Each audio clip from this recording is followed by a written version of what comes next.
Ladies and gentlemen, good day and welcome to Aeroflex Industries Limited Q4 FY24 conference call. As a reminder, all participant lines will be in the listen-only mode, and there will be an opportunity for you to ask questions after the presentation concludes. Should you need assistance during the conference call, please signal an operator by pressing star then 0 on your touch-tone phone. Please note that this conference is being recorded. I now hand the conference over to Mr. Asad Daud, Managing Director. Thank you, and over to you, sir. Thank you so much. Good morning to everyone. I'm pleased to welcome you all to the Q4 and FY24 earnings call of Aeroflex Industries Limited.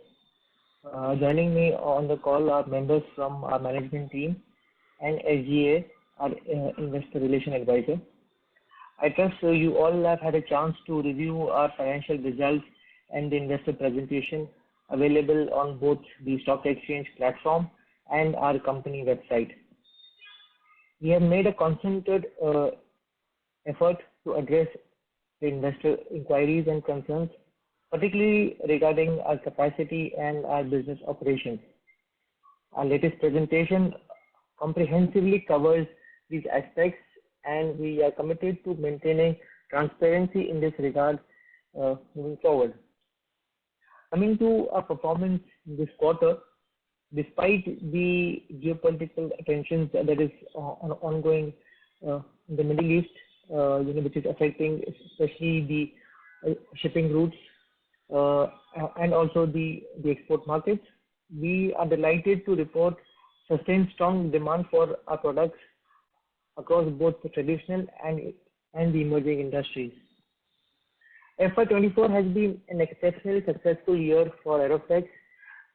It includes our debut on the stock exchange. We got listed on 31st of August 2023, marking a year of post-listing performance growth. Our production volume in this year has surged to 11.8 million meters, which is an increase of 32.18% on a year-on-year basis. We have maintained a capacity utilization rate at around 87.9%. One key aspect which is driving our growth is our relentless pursuit of excellence, not only in the product development but also in our manufacturing processes.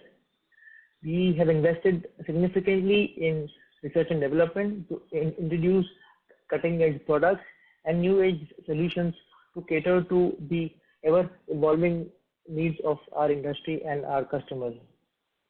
By staying ahead of the curve, we are not only meeting but also exceeding the expectations from our customers, solidifying our position as the preferred partner for our customers in our industry. At Aeroflex, we provide the critical components to a diverse range of industries, which includes the aerospace, oil and gas, and in these industries, especially reliability, durability, and performance is of paramount importance. Looking ahead, we are excited to expand our footprint also in the new age industries such as solar, robotics, semiconductors, EV, and the aerospace industry. These sectors provide exciting opportunities for our company, and we are committed to leveraging our expertise and capabilities to serve these markets effectively. As of FY24, we have more than 2,300 SKUs across various product segments. Talking about our business segment-wise, so SS Flexible Hose,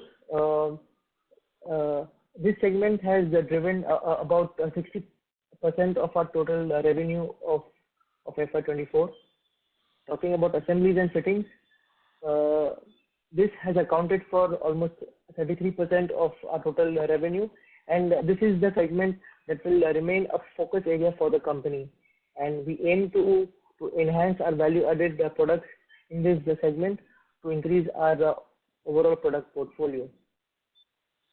Other segments such as braiding, interlock hoses, and composite hoses collectively contribute the rest of the FY24 revenue. I would also like to update everyone that we have recently acquired a company which is High Dare Engineering Private Limited. This marks a significant milestone in our journey.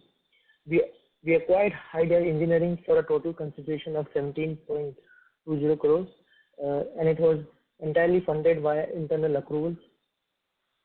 This acquisition will help us to provide end-to-end solution from hose and fittings to complete assemblies, thereby strengthening our overall value proposition and also enhancing the customer satisfaction.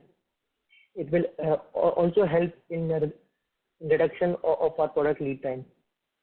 With this strategic move, we are also expanding our presence into key sectors such as railways, shipbuilding, and heavy industries, thereby gaining entry to a distinguished clientele base that includes the likes of Nokia, SAIL, DHEL, JSW, ArcelorMittal, KSB Pumps, Tata Powers, and so on. Now talking about our capex that we have undertaken, during the quarter we have successfully concluded the expansion of 1 million meters, bringing our total capacity as of 31st March 2024 to 13.5 million meters per annum. The phase 2 of our capacity expansion is progressing as I discussed, and with no delays reported. In the phase 2, the company intends to increase the capacity to 16.5 million meters per annum. That is an additional 3 million meters, and the same should be completed by December of this year. In addition to the above, we are also completing the addition of 3 lines in the composite hoses production, and the same should be completed by Q2 of FY25. And lastly, the expansion of a new project of metal bellows that we have planned to undertake in 2 phases with a total capacity of 300,000 pieces annually at the end of phase 2, and as part of the phase 1 with a manufacturing capacity of 120,000 pieces per year, and the same is also slated to be completed by December of this year. Now looking ahead to this current financial year, we are highly optimistic about increasing our market presence in our biggest market, which is in North America, and also expanding and increasing our market share in the Middle Eastern region. We are confident in our capabilities to capitalize on the emerging opportunities and to drive sustainable growth for our company. Our goal is to sustain a growth momentum in the medium to long run, and for the upcoming years, we expect our margins to grow to the upwards of 25% and more. In line with our commitment to transparency and accountability, we'll continue to provide the regular updates on our performances and our strategic initiatives, ensuring that all our investors are well informed and confident in their investment decisions. Talking about our financial performance, our total income stood at rupees 79 crores for Q4 FY24. Our EBITDA came in at rupees 15 crores, and our EBITDA margins stood at 19.9%. And our profit after tax for this quarter came in at rupees 10 crores. And talking about the full year, which is FY24, our total income stood at rupees 317 crores. That is growth of 18% over last year. Our EBITDA came in at about 65 crores, which is a growth of 24% as compared to last year. Our EBITDA margin stood at 20.4%, and our PAT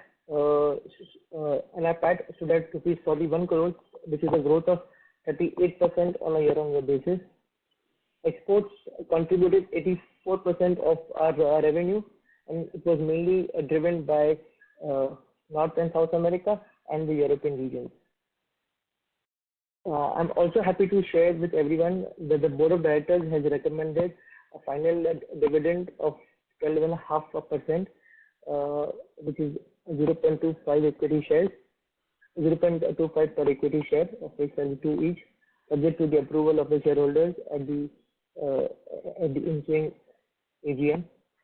We believe that a strong balance sheet and with zero debt in our company, it will help us to expand and capitalize on any opportunities arising from both traditional and new age industries, and it will also give us the financial leverage to consistently deliver high growth margin and profitability to create value for all our stakeholders. With this, I would like to conclude the presentation and open the floor for question and answers. Thank you very much.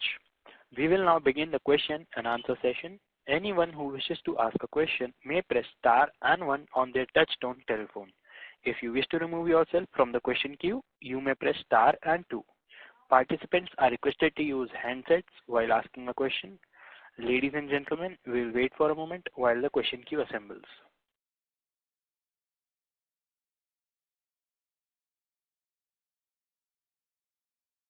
We have our first question from the line of Pritesh Chheda from Lucky Investments. Please go ahead. Yeah, thank you for the opportunity, sir. Sir, for FY24, if you could share the stainless steel tonnage that you consume and what it was in terms of growth. So we don't measure our sales in terms of kgs, because we are selling our products in the form of numbers and also in the form of meters, because that is the way we sell our products. So it is not on per kg or per ton basis. So hence, I will not be able to share that details with you, because some of our raw materials, they also come in the number of pieces and not in kgs. Still for hoses, if you don't mind, and just share the tonnage number. Like I said, we measure it in the form of meters. I can give you the data for the meters. That I have noted 11.8 million meters with 32% growth. Yeah, that's also there in our presentation. You'll be able to see it in there. Because the reason why we do it in meters is because our production line, our entire operations, work on the basis of meter. Even our customers, when they buy it, they buy in the form of meters and not in the form of kgs. So hence the meters is a better indicator for us. On the SS pricing side, if you could just tell us between 24 and 23, your stainless steel raw material pricing decline was how much? About 20 to 25%. 22 to 25%, which means your hose growth will be some 7-8%, and balance growth came from the fitting side, because your fittings proportion would have increased versus last year.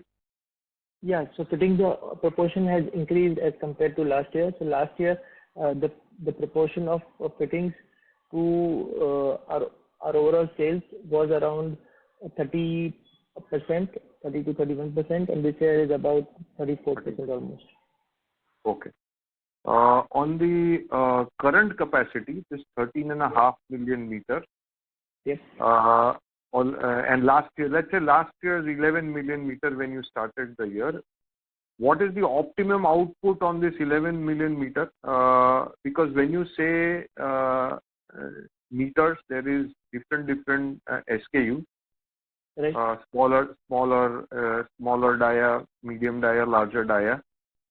Right. So what can be the optimum revenue possible on this 13.5 million meter at the end of FY24 at the current steel prices? So it depends a lot on the product mix. So because our products, so we are focusing our efforts more on the sales of assemblies, and that is where, so just to give you an idea that in Q4 of of FY24, almost 40% of our sales was from the assemblies section.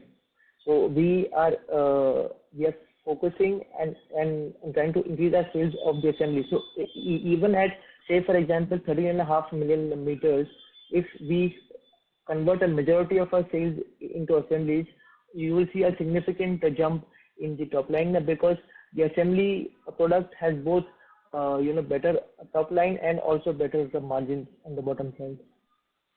That I understood, but if it was hoses, then what is the output possibility?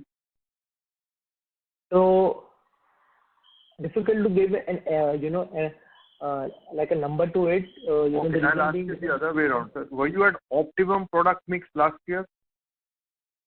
So our product mix actually changes. The reason is because of, so we have more than 80 lines of machinery, and we manufacture right from a quarter inch to all the way up to 14 inches.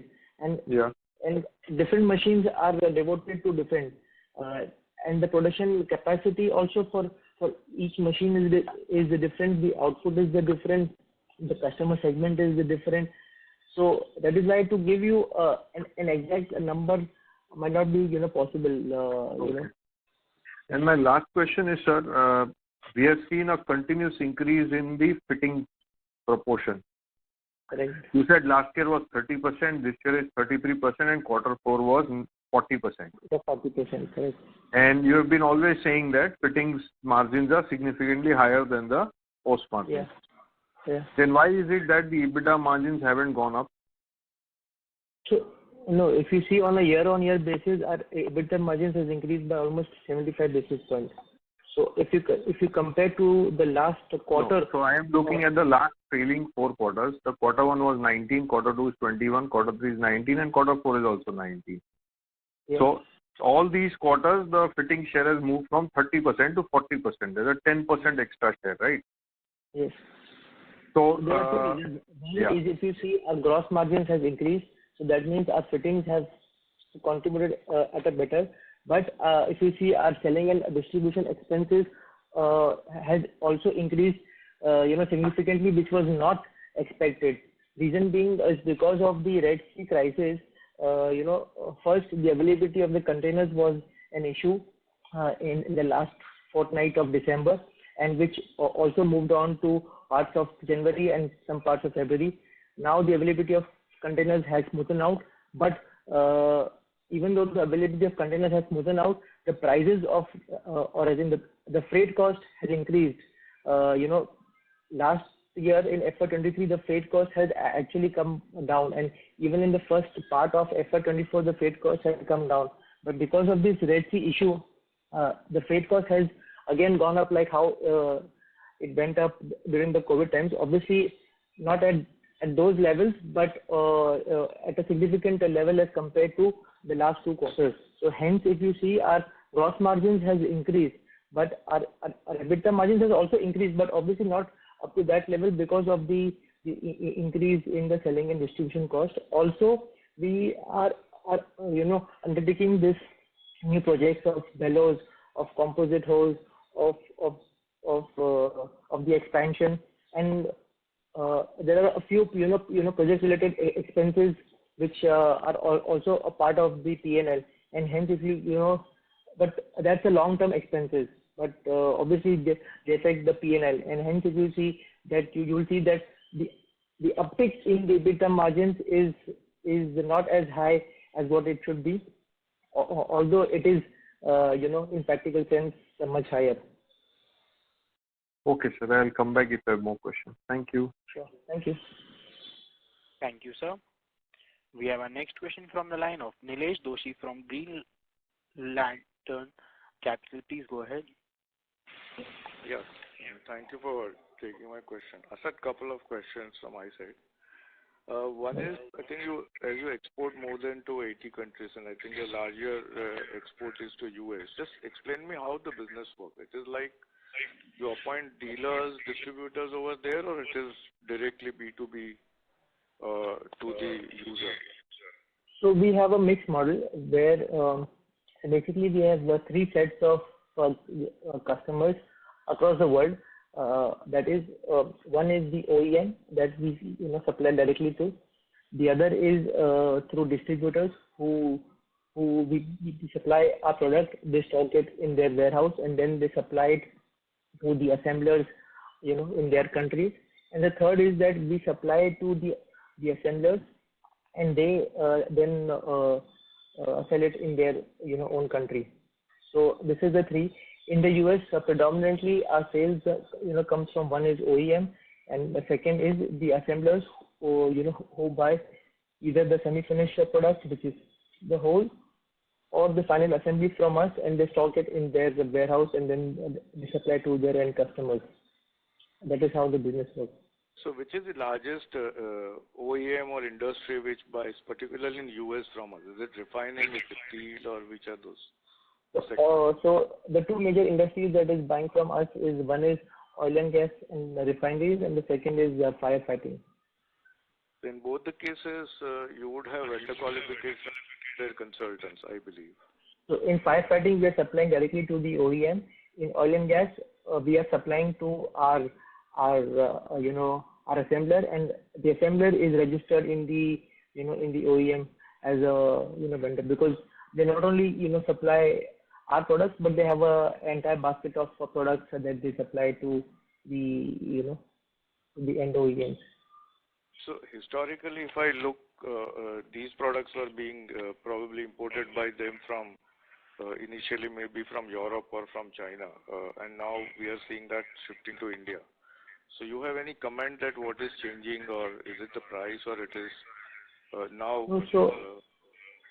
Yeah. So actually, in our case, China is not a competitor. Basically, in the US, we are actually facing a competition. One is obviously from European manufacturers, but the other is also from US manufacturers. So there are a lot of manufacturers of this product in the US itself, because this is being a very critical component and used at very critical junctions, in the manufacturing plants. Hence, we face a lot of competition from actually made in America products, and that is why the time taken to shift a customer in our industry generally is longer. Price is not the first concern for these customers. It is about the quality of the product and the quality of our processes, our systems, our manufacturing capabilities, our entire production flow. So they look at all of these things first, and then it comes to pricing at a later stage. So hence, actually, we are competing with the US manufacturers and the European manufacturers. So in terms of quality and the testing for whatever pressure you supply, you have all those facilities in India. Yeah. So our lab is NABL certified. Also, we are in the process of completing the DSIR registration certification for for our quality lab. So that means that we can also supply to the defense industry in India, and we have all the international certifications which are required for our products. So that is why, if you see that right now, the North America, and especially the US, is actually our biggest market, in terms of a single country. And that is the reason why we have been able to penetrate the US market, is because of our quality of our products and the testing certificates and the testing lab that we have, and obviously our entire process. But yet there is a huge scope for growth in the US itself, because there are many companies, which are in many OEMs which are buying this product in larger quantities, but they are currently buying directly from manufacturers based in the US itself. And in the export, largely does it come from the replacement demand, because this being a consumable, I would believe, then the new projects also? Yes. So those existing customers, generally they have a replacement demand, where they need to periodically replace this part or this flow system in their manufacturing process. And when they come up with an expansion or with a new facility or a new manufacturing unit, that time there is a new demand for a project order. So we define it as project orders and regular orders. And typically, what is the lead time for supply for these kind of orders? So, especially in case of a project or order, we generally take about 3 weeks to a month, unless it is something which is extremely different or something which is extremely new for us. That might take about 2 months. But generally, if it is something that we have already developed and we have the expertise, it takes about 3 to 4 weeks. And for regular orders, we have the capabilities to supply in in even 2 to 3 weeks. Like from the date of order to dispatch, within 2 to 3 weeks we can dispatch from our factory, and then obviously the lead time from India to the US. And with what payment terms, or through LC? No, so generally in our industries, none of the customers or none of the OEMs, they work on LC basis. So US, although being the biggest market for us, is also a credit market, and sometimes what happens is even if our payment terms is payment on delivery of the goods, but because of the transit time from India to US, and obviously because of this Red Sea, so the routes have changed and the transit time has become longer. So sometimes our payment comes within 60 to 90 days also. I see. And any working capital, in terms of performance guarantee, or get blocked with the buyer? That happens only in case of the Indian companies, especially some large ones, or especially in case of PSU tenders, where they have the requirement for a bank guarantee or for a performance guarantee. In case of large companies, in the foreign countries, we have to take a third-party product insurance. Okay. Lastly, on the HVAC side and solar, last year we had any revenue from this sector? Yeah, so HVAC is a segment that we have, that we are building already, and solar is a segment that we have just recently started. We have supplied a couple of containers last year, and we are working on a new product for the solar industry. So in this year, our focus would be this year and the upcoming years. We will also develop a specific hose for the solar application. For solar would be rubber hoses, right? Sorry to interrupt. No, for solar. I would request you to rejoin the queue, as there are several participants waiting for their turn. Sure. I'll just complete the answer that for solar, it is the SS hose, and there is EPDM covering on top. Thank you. We have our next question from the line of Mahesh Bendre from LIC Mutual Funds. Please go ahead. Hi, sir. Thank you so much for the opportunity. Sir, given the opportunities that you spoke about in international market, US and Europe, what kind of growth we are expecting over the next 2-3 years, and in the backdrop of recent acquisition as well? So if we add this together, what kind of volume growth we are anticipating? Yes, I'm Mahesh. So yes, we acquired Hyder from the major objective of backward integration, where Hyder can manufacture a lot of the fittings that we are currently buying from outside, and it will also help us to first reduce our product lead time, in where we'll be able to deliver products faster and with a much better and with an even better quality to our customers. Also, it will help us to enter into new segments like railways and shipbuilding and heavy industries, where Hyder is already supplying its products. With regards to the target over the next 3 to 4 years, our target over the next 3 to 4 years is grow at the same percentage as we have grown over the past 3 to 4 years, with a strong focus on both organic, inorganic, and also a focus on increasing our bottom line. So we want to enter into those product segments which have a much higher bottom line as compared to our existing products. So, ultimately going into higher value-added products. So, sir, I mean, over maybe 3 years down the line, our revenue composition will change. I mean, now export is a major contributor for us. So, given the new acquisition. Export will continue to remain our major focus. Although, in terms of percentage points, it might go up or down a few percentage points. But that we are expecting in the next 3 to 4 years, export will continue to contribute at least 80% to our overall sales.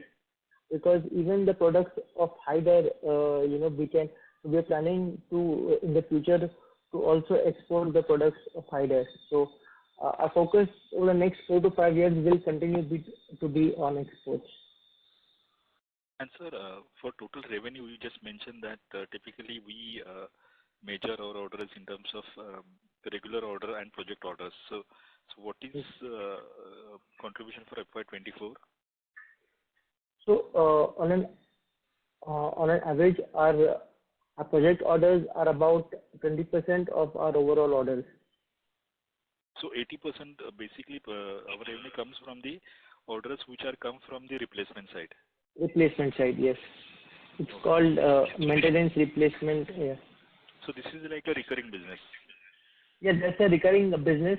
So that depends on customer to customer, segment to segment. So some companies they have their norms of replacing the products once every 6 to 9 months. Some companies have replacement cycle of 1 to 1.5 years.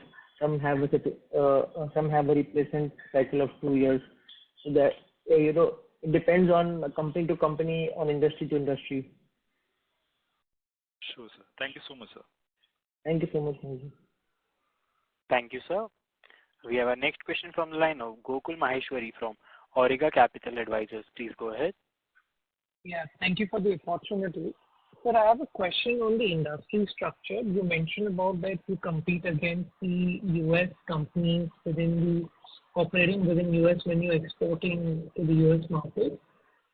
Could you sort of elaborate in terms of Europe and US markets, who would be the market leader and what is the construct of the industry in terms of number of players and whether it's fragmented or consolidated market?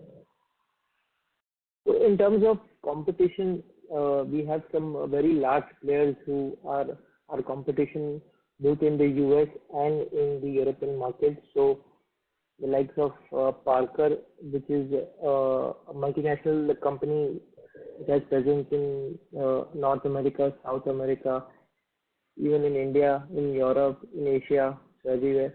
Then there is Senior Flextronics based out of the UK. Then there is a Bigzimel company which is based out of Europe. Then there is Eaton Corporation, I think, which is based in the USA, but it's again a global company. So we have some large companies against whom we compete both in the USA market and in the European market. And in that sense, what is your edge versus these companies where you are able to win market share in the overseas market? So when I talk about a competition with these companies, right? So they are competing with the giants. So they have their own set processes and their set parameters that they work with. We our philosophy is slightly different. Is that when we work with our customers, we work to first identify their pain points about what are the issues that they're facing with their say if they're already buying from somebody else. So what are the issues that they're facing from them and how we can resolve those issues. Secondly, in terms of our quality, in terms of our delivery times also, obviously not considering the lead time because that is not in our control, but in terms of the delivery time from date of order to date of dispatch, in terms of the entire basket of products. So we can manufacture, like I said, right from half an inch all the way up to 14 inches in diameter from one location plant. So the ability for customers to buy a wide range of products from one supplier. Obviously, like I said, about the quality of our products and the quality of our service, and all of that at a very good price. So it is a very compelling prospect for any customer to look at Aeroflex as a preferred vendor, and hence that is the reason why we have been able to continue our position as number one from Asia in terms of our product segment. What would be your market share in India and US and European markets? Overall, if you see the entire stainless steel flexible hose market, if you see, our market share would be about 1 to 1.5%. Overall in India from the organized sector, I think our market share would be, I'm assuming, almost 30 to 40%, if not more. Okay. And in the Europe, it will be hard to say a specific number because I have the data for the entire world. Okay, fine. And what would be the breakup of the organized and unorganized? Organized and unorganized in India? Yes. I will not have that number right on top of my head, so I'll probably get back to you offline on that number. Lastly, just on the promoters, you have two sets. One is the Fat Industries and there is Italica Global. So what is this Italica Global? So Fat Industries is basically a promoter company, and Italica Global is basically a subsidiary of Fat Industries based in the Middle East. Okay, fine. Same group then. Great. Thank you so much. Yes. Thank you. Thank you, sir.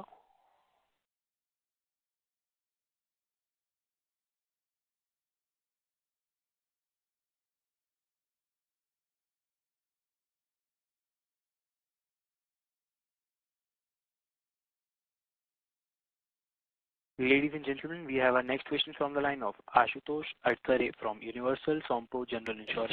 Please go ahead. Yeah, am I audible? Yes, you're audible.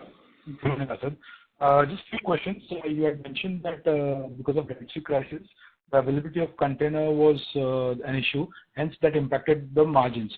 So I just wanted to understand, did you see any revenue impact also for the quarter, Q4, and if yes, how much would be the revenue impact for Q4?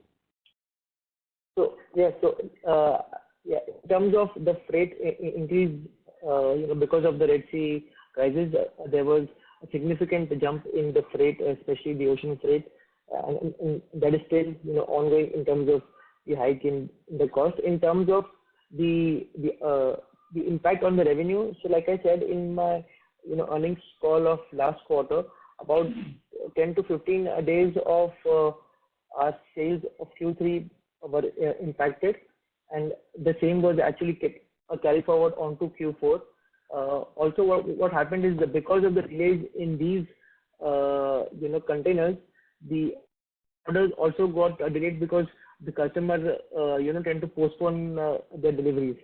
So hence, I think by Q1 of this financial year, I think the entire carry forward of revenues would be completed. So in terms of exact numbers will be hard to say, but I can tell you about 10 to 15 days of revenue got impacted in December, and the same number of days the revenue got impacted in Q4 as well. Okay, so then could that be quantified as 20 to 30 crores of impact in Q3 and Q4 together, which we'll see in Q1 of FY25? So what happens is ultimately these revenues get shifted. So the right. Revenues of this quarter will be shifted to Q1. Some of the revenues of Q1 might be shifted to Q4. Also, what we saw unfortunately is because of some of these the Red Sea crisis, right? Some of the orders from our customers, so they have delayed it to the future quarters. Also, in case of where they had extremely immediate requirements, the European customers, they bought from nearby countries, especially Turkey, and the US customers, they bought from the US itself. So, some impact of this Red Sea, crisis also has happened on, on our order flow also. But we are working with our customers to, to smoothen that out, and hopefully, in this year, we are expecting to do much better business from them. Okay, great. And in your opening remarks also, you had mentioned that you will be doing 25% plus. Hello. Yeah. I can hear you. Am I audible now? Yes. Hello. Please go ahead with the question. Yeah, just wanted to understand, in the remarks and the presentation, you also said that the EBITDA growth would be 25% in the coming years. So could you tell how would you achieve that, and what would be the revenue growth opportunities in which geographies, in which product line you are seeing? And last question is on the metal blow. How much it did contribute in Q4?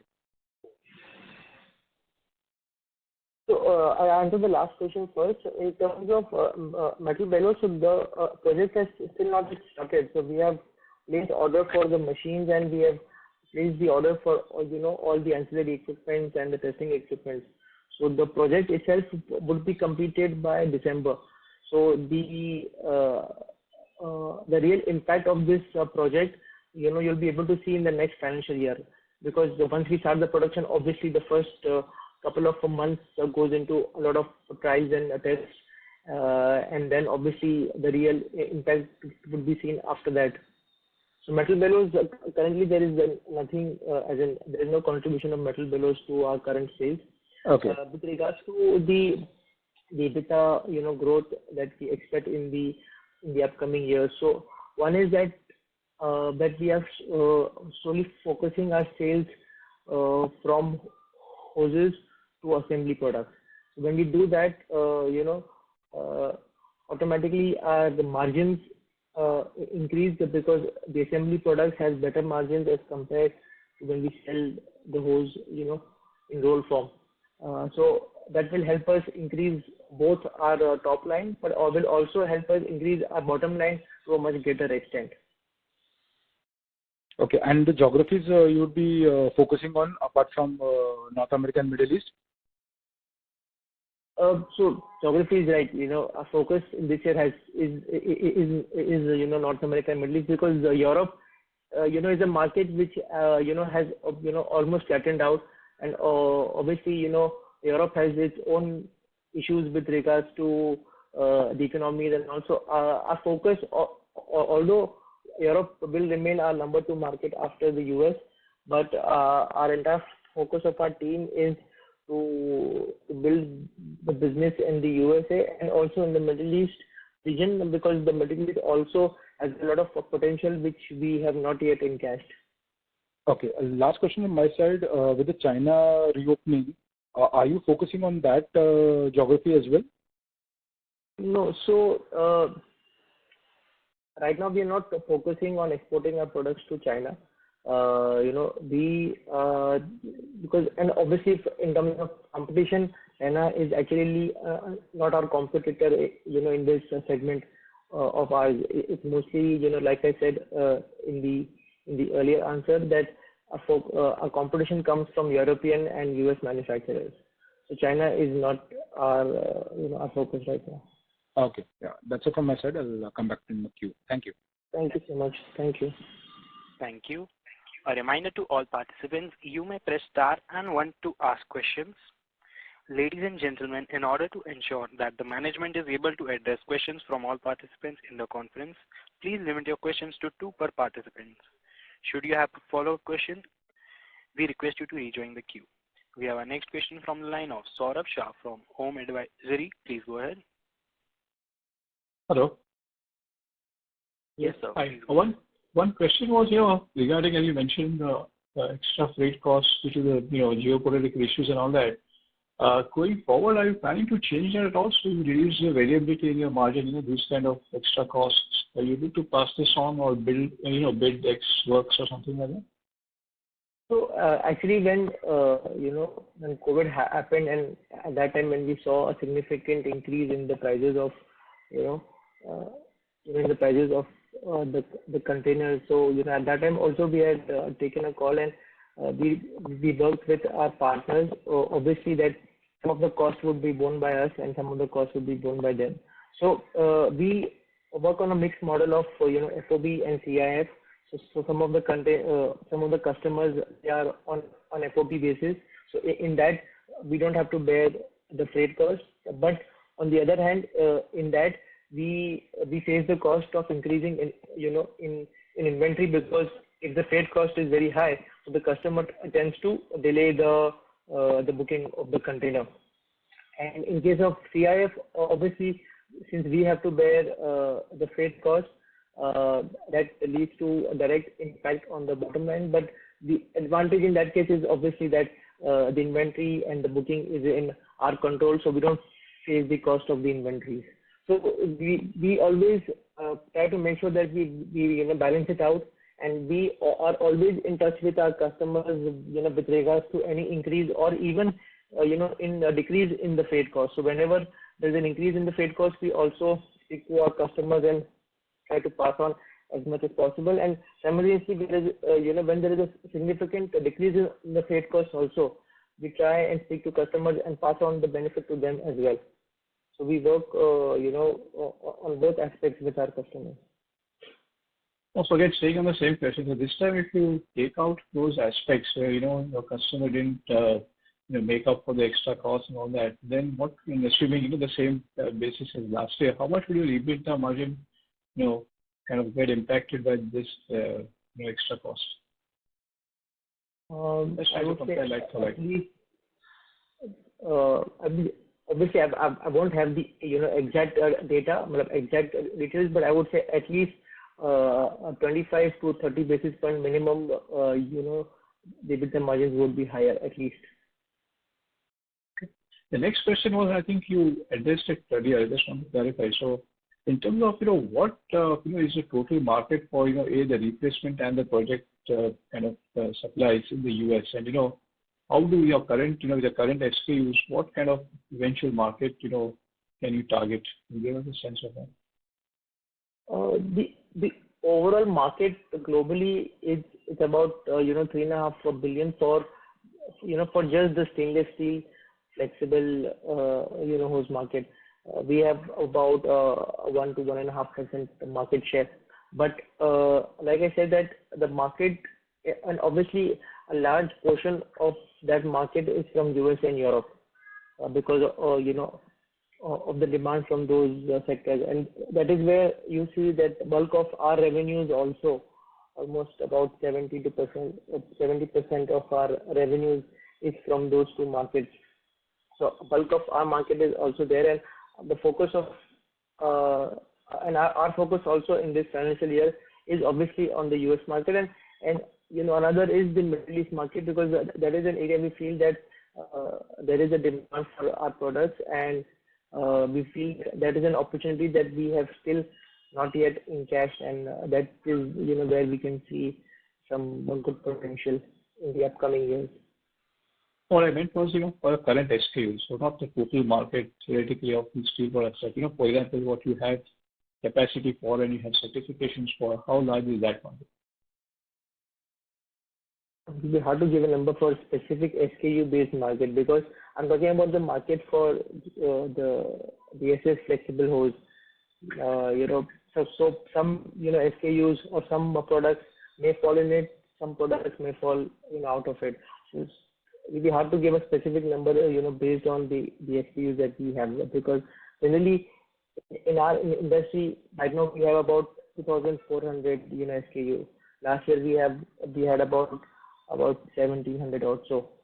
So every year we build up our SKUs to cater to the needs of the end customer. I'll just give you an example. Like one of the companies, one of the large MNCs who is our competitor, they have, I think, more than 50,000-60,000 SKUs from the data that I have, the last data. So the more segment you enter into, the better you can cater to both your existing customers and your new customers. And that is the reason why if you see that we have entered into composite hose and into metal bellows, because a lot of our customers are already buying this product, and also a lot of our potential customers who we were not able to capture. But one of the reasons why is that because they wanted somebody who can supply them a basket of products. They might not have a full container requirement of of the assemblies, but they might have half a container requirement of assemblies and a quarter container of composite hose and a quarter container of bellows. So by increasing our product portfolio, we are able to cater to a larger customer base. What company is this? Sorry, you mentioned this company with 50,000 SKUs. What's the name of this company? This competitor? Parker Hannifin. Parker. Overall, they must be having I think I would say lakhs of SKUs, but in our product segment or in the segment that we are in or we can enter, they have I think about 50,000 SKUs. From data that I have. Parker is a listed company, so you can probably go on the website and you'll be able to get all the details. Thank you very much. Thank you, sir. We have our next question from the line of Dipesh Kashyap from Investco. Please go ahead. Yeah, hi. Thanks for taking my question. Sorry, Asad, I joined late, so pardon me if there's a repetition, but I was looking at slide 17 where you are given the production data, right? So hoses you are given the 32% growth in the production volume of hoses. And also, I think you have mentioned that the proportion of your value-added products, that is fittings, has increased.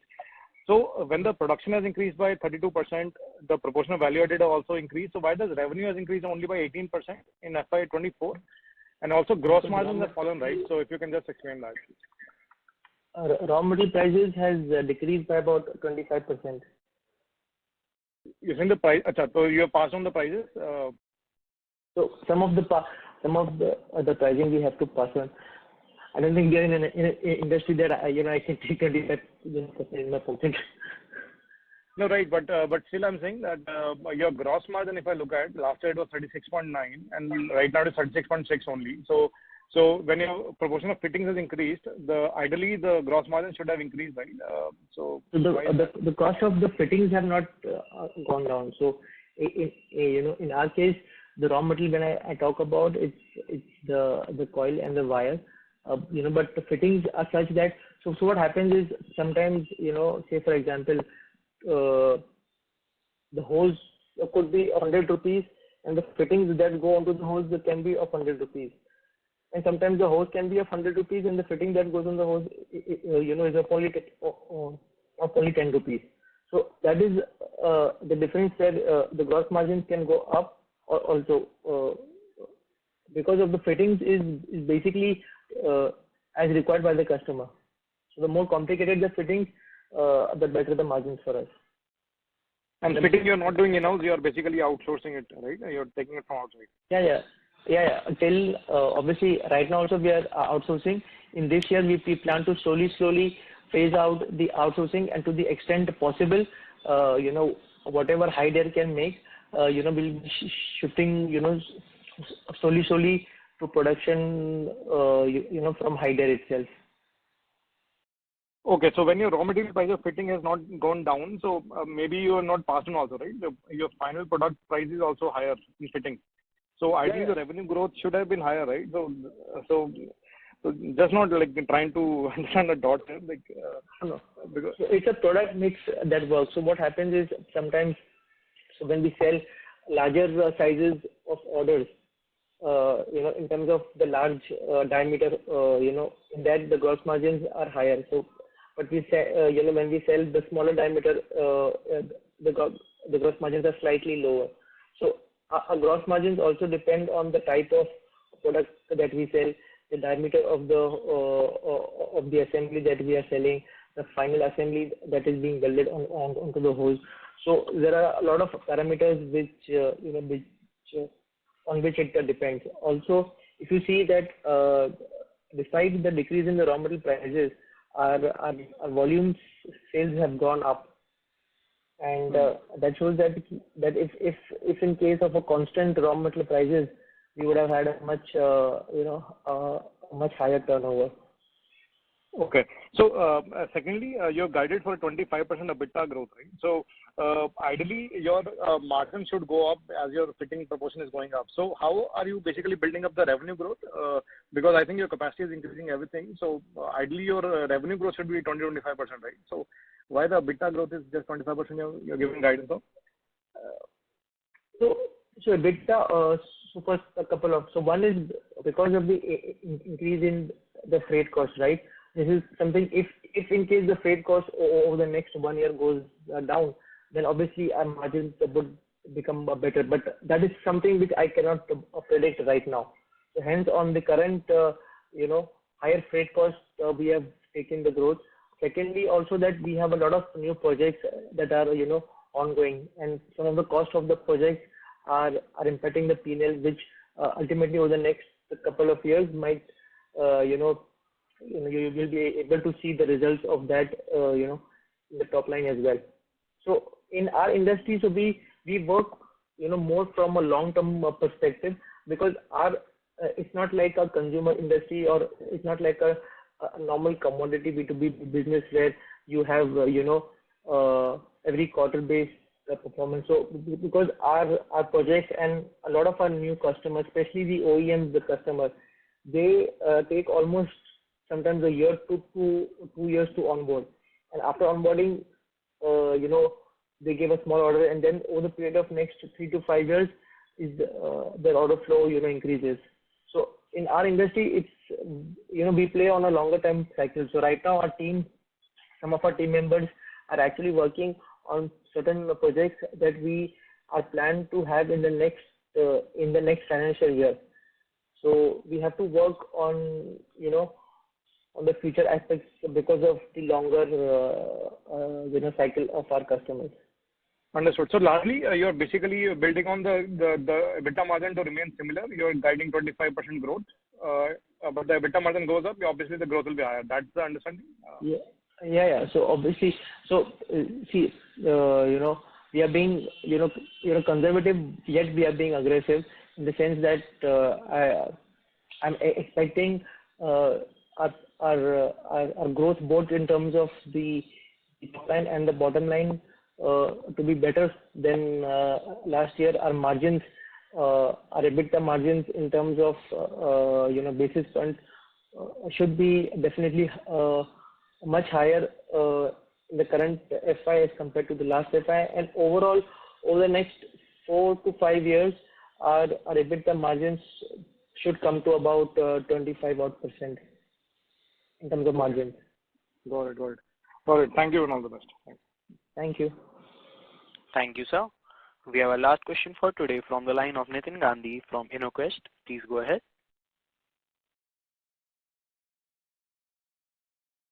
Mr. Nitin, are you there? Hello. Yeah, hi. Thanks for taking my question.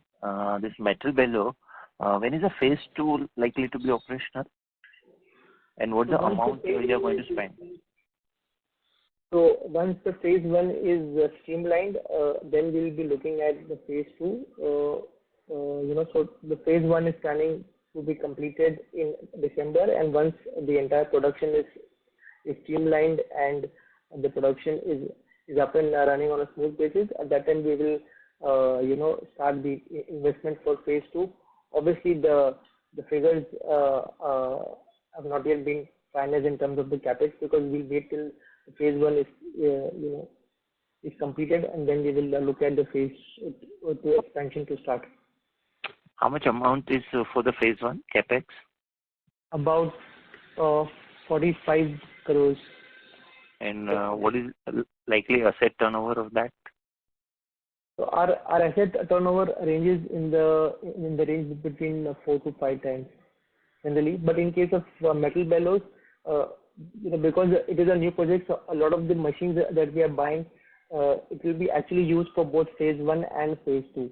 So some of the machines that we are using, it will be used for both phase 1 and phase 2. So the real asset turnover, the final asset turnover ratio, you'll be able to analyze only once phase 2 is completed and fully operational. So in that case, for phase 2, capex will be little lower than the phase 1. Yes. Okay. And as far as assembly fittings stations are concerned, are you likely to increase to beyond current 29 to what level? So currently we have increased. So we are already planning to increase our building stations. Right now we have 21, and you will be 29 by. We are increasing to 29 over the next couple of years. This will at minimum double, if not more.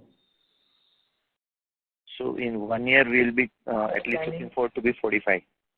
Yes, minimum. Okay. Also, we are looking at working on some semi-robotic assemblies. We are looking at semi-robotic assemblies where a part of the assembly section will be developed, through the help of a robot. So we have already had one machine. Right now it is under testing phases. So if once that is happens, and then slowly our assembly section will also be automized and robotized. So the next 3 to 4 years, we plan to have a substantial automation in our assembly section. Also this 29 welding stations. So we recently added 8 stations in the month of March itself.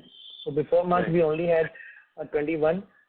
We increased it to 8, and now since we are increasing our focus in the assembly business, we are planning to have much more welding stations to increase our sales of the assembly products. What is the spend on 8 stations which you implemented in March?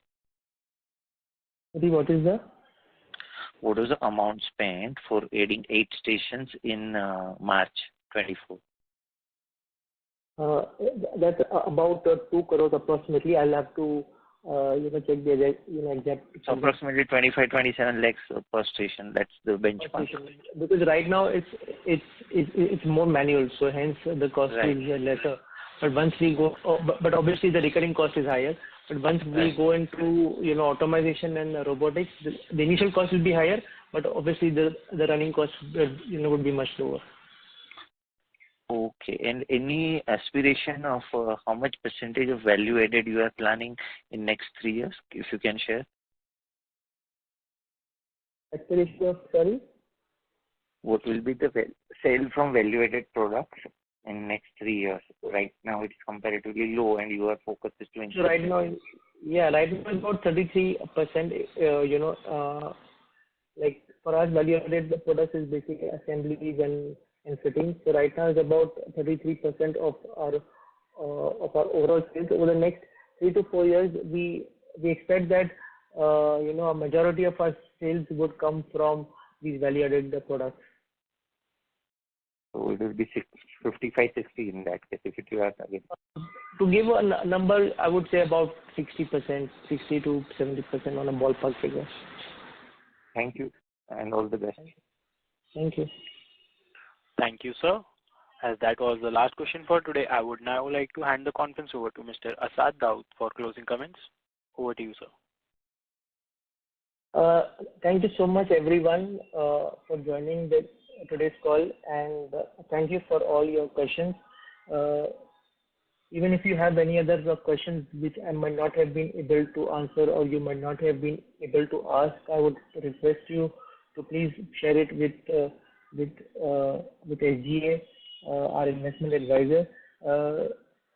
To conclude, I would like to extend my gratitude to everyone for joining the call today.